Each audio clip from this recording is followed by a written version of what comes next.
Usai pemilihan kepala daerah tahun 2024, pasangan calon gubernur dan wakil gubernur Aceh nomor urut 1, Bustami Hamzah dan wakilnya Fadil Rahmi menggelar konversi pers di posko pemenangan di kawasan Gece, Banda Aceh, Rabu malam.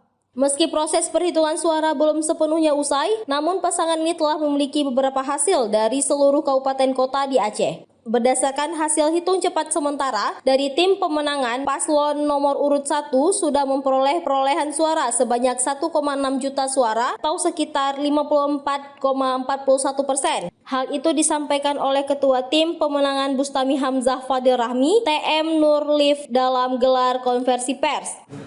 Di data yang masuk, dari data yang sudah kami terima melalui data center ini yang ada di tim pemenangan ini, lebih kurang data yang sudah masuk itu mencapai hampir sekitar 70%. Dan bahkan mungkin dalam beberapa jam terakhir sudah lebih dari 70%. Dari 70% itu, data yang ada di tempat kami itu, paslon 01 alhamdulillah sudah memperoleh suara 54,23%.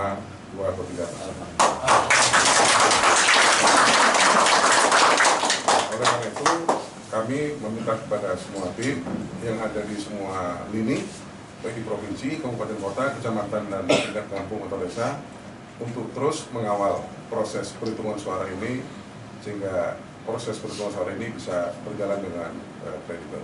Hal senada juga disampaikan oleh Fadil Rahmi selaku calon wakil gubernur. Syekh Fadil, sapaan akrab Fadil Rahmi, mengatakan rasa terima kasih kepada tim dan partai pendukung yang telah bekerja keras selama ini. Syekh Fadil juga mengingatkan agar tim pemenangannya yang masih bekerja di lapangan untuk terus dapat mengawal proses perhitungan sampai tuntas. Itu tadi kan dari jelasan ketua kami, ketua tim pemenangan partai koalisi, ketua TM Nurlif, bahwasanya memang ini dasarnya adalah untuk bukan mengimbangi ya, mengklarifikasi apa yang dikeluarkan oleh paslon 02 yang mengklaim 62 sekian 37 dengan jumlah total suara 3.700.000 sekian kan, karena kami dapat 1.400.000, mereka dapat 2.300.000 sekian.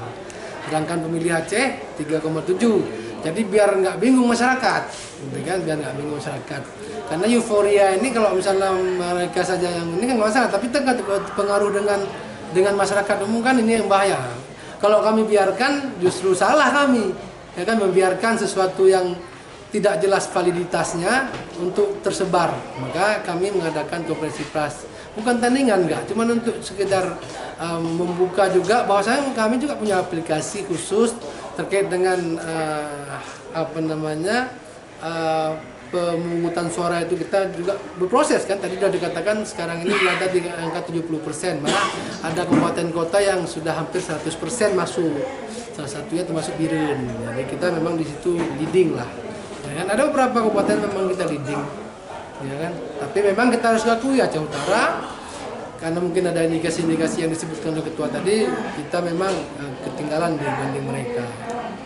Pertegas lagi bahwa khusus ya kepada para relawan, kepada para tim saksi kita yang ada di TPS, semaksimal mungkin fokus, konsen, kemudian juga memastikan bahwasanya memang suara kita terkawal dan semua itu harus daftar hadirnya difoto, kemudian juga C1-nya difoto untuk kemudian bisa kita input. Biren, Banda Aceh, Aceh Besar, termasuk PD juga. Fadil Rahmi juga mengatakan segala sesuatu yang terjadi di lapangan terhadap proses pungut hitung suara Pilkada 2024 akan diserahkan kepada tim hukum mereka. Bustami Hamzah dan Fadil Rahmi menyalurkan hak pilihnya di TPS berbeda di kota Banda Aceh. Bustami Hamzah melakukan hak pilih di TPS 005 Gampong Pineng, Kecamatan Syah Kuala bersama istri, sedangkan Fadil Rahmi bersama istri memberikan hak suaranya di TPS 005 Gampong Rukoh, Kecamatan Syah Kuala. Dari Banda Aceh, Lala Nurmala melaporkan untuk Puja TV.